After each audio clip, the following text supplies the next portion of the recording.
Father, Son, and Holy Spirit. It is a blessing to worship with you all this morning.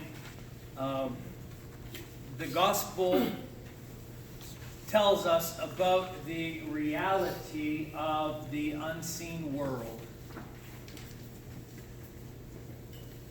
How many of you are familiar with the optical vision of a deer?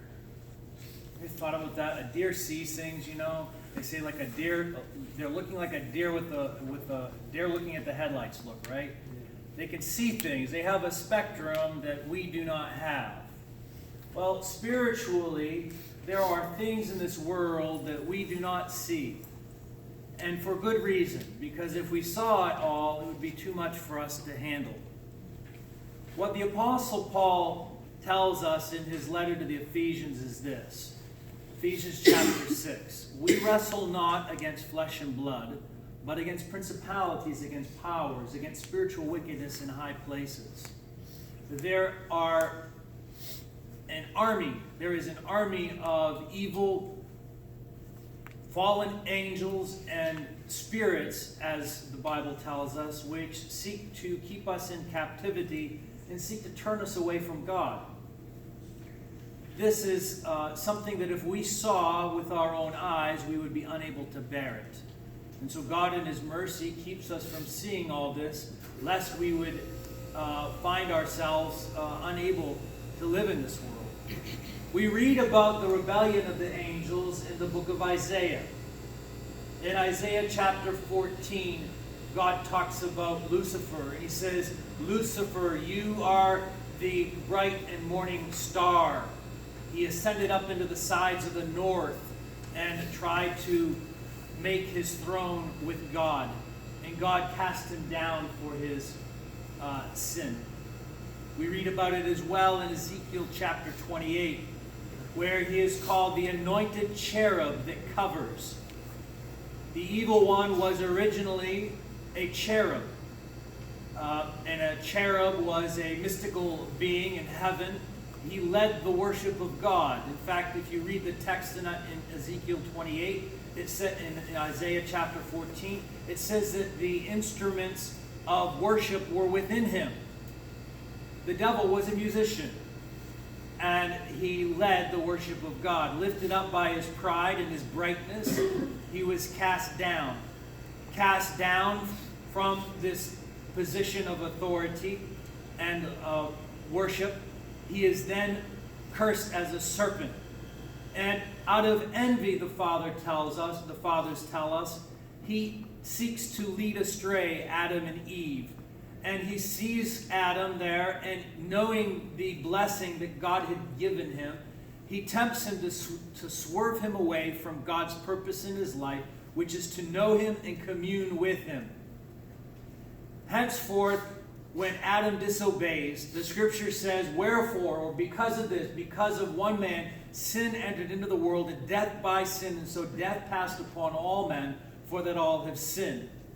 We are then placed under captivity to the evil one. St. Paul tells us in his letter to the Galatians, he says that, but when the fullness of the time was come, God sent forth his Son, made of a woman, made under the law, to redeem them that were under the law, that they might receive the adoption of sons. We had lost that adoption. We were brought into captivity to the evil one. And so Christ has to incarnate to deliver us from the powers that held us at bondage. When he arrives then on earth, this mission is unknown. And in fact, when you read the gospel in Matthew chapter 3, Jesus is baptized. And it says, and there came a voice from heaven saying, you are my beloved Son, in whom I am well pleased. And what does the text say afterwards? And immediately the Spirit drives him into the wilderness to be tempted of the devil. And when he had fasted 40 days and 40 nights, he was afterward and hungered. And when the tempter came to him, he said unto him, if thou be the Son of God, command these stones that they be made bread. How did he know that? He was at the baptism. He was there. He heard this voice that Jesus was the Son of God. And he says, if you're the Son of God, command these stones that they be made bread. He didn't know. St. Paul tells us in his letter to the Corinthians, he says, we speak the wisdom of God in a mystery, even the hidden wisdom, which none of the rulers, the evil rulers of this world knew. For had they known it, they would not have crucified the Lord of glory. In fact, the mission of Jesus is so secret and so unknown to the evil one that when he's on the cross, the devil says what to him? If you are the Son of God, what? Save yourself and come down from the cross. And so St. Gregory of Nyssa says that the devil was baited by the flesh of the Lord, and he drew him away. And so by the cross then, Jesus overcomes this evil one, and thus the Apostle John tells us, now is the judgment of this world, now shall the ruler of this world be cast out. John 12.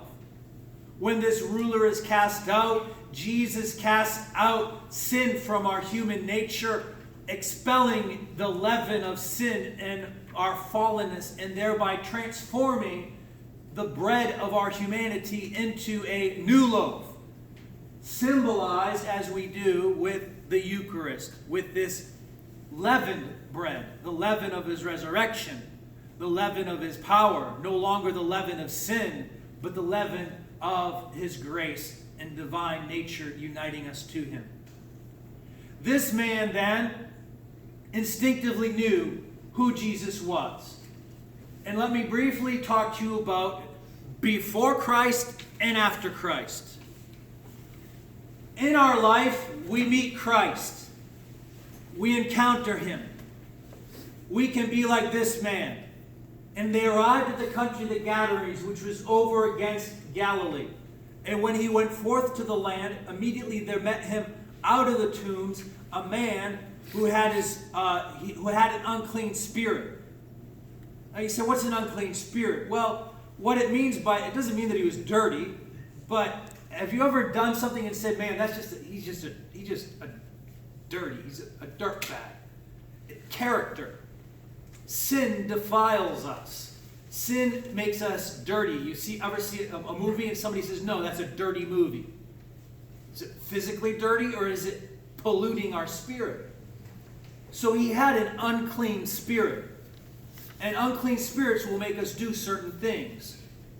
So this man then, he sees Jesus afar off and he worships and he bows down to him and he recognizes who he is. But then he does something. He says to him, what do I have to do with you, Jesus, thou Son of the God Most High? I beseech you, torment me not. When we come to Jesus, there are two things that we must face within ourselves. What do we have to do with him? And we have an instinctive fear that all Jesus wants to do is punish us. I beseech you, torment me not. Now, that's a natural reaction and it's not necessarily wrong. But notice the Lord's response. In verse 30, it says, and Jesus said, what is your name? God is not concerned in condemning you. God is concerned about liberating you, delivering you from whatever has held you captive, such as this man was held captive. Christ comes to us and he meets us in our condition and he says, what is your name? He wants to know us. He said, this is life eternal, that they might know you, the only true God, and Jesus Christ, whom you have sent. In John 17. He wants to know us. In fact, he says in John 10, my sheep hear my voice, and they follow me, and they know me, and I call them by name. Christ will call to you today, or perhaps some other time in your life, and you will wonder what this voice is. Am I thinking what am I hearing? And it's God calling to you. It is God saying, what is your name? And we have a choice at this point. What will we do when we encounter Jesus? And we see what we can do in the next verse. We can take one of two routes. This man, apparently, and the text doesn't say it, but we can infer it, he allowed Jesus to heal him. And it says later on in the passage that when he came back, when the people came back, they saw the man sitting at the feet of Jesus, clothed and in his right mind, and they were afraid. Jesus, when he encounters us and when we allow him to heal us, he puts us at his feet. God does not want us to necessarily serve him so much as to sit at his feet, to listen to him, to commune with him. This is what we read about in the 10th chapter of Luke. He says that he entered into a certain village, and there was a certain woman there named Martha, and she had a sister named Mary, which also sat at Jesus' feet and heard his words. We need to be like Mary and sit at the feet of Jesus, like this man that was possessed of a devil, that was healed, just sitting at the feet of Jesus. But when we do that, he does something to us, clothed and in his right mind. When we allow ourselves to be penetrated by Jesus' grace, we find ourselves sitting at his feet, but clothed. Now, I am clothed with vestments, but these picture what Jesus gives us. He gives us grace. He gives us glory. All have sinned and come short of the glory of God, meaning the grace of God, this robe of righteousness. God clothes us. He gives us the covering over our nakedness. When Adam fell, what was it that happened to him? He saw that he was naked. And what did God do? He clothed him. Now, sometimes we try to clothe ourselves with figs and our own self-righteousness. But God says, no, don't clothe yourself with your own righteousness. Allow him, his grace, to clothe you. He also makes us of a right mind. Sophronunda. Now, that comes from two words or prefixes, a prefix and a root word. So, meaning wisdom, like Sophia. A wise, phronima, a mindset. What we set our mind at. When God heals us, he heals our mind and our outlook in life so that we have wisdom, so that we're no longer fools. For the fool has said in his heart, there is no God. This is the first way we can respond to Jesus. The other is this. When they saw Jesus, they begged him to depart from him. Sometimes when light shines in darkness and they're not used to the light, what happens? Gremlins, bright light. Turn the light off. It's too much.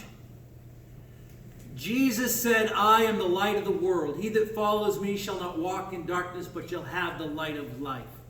He shines upon us, and sometimes we do not like this. And we say, God, I'm just not ready. Because he lets us know some things in our life that are just not right.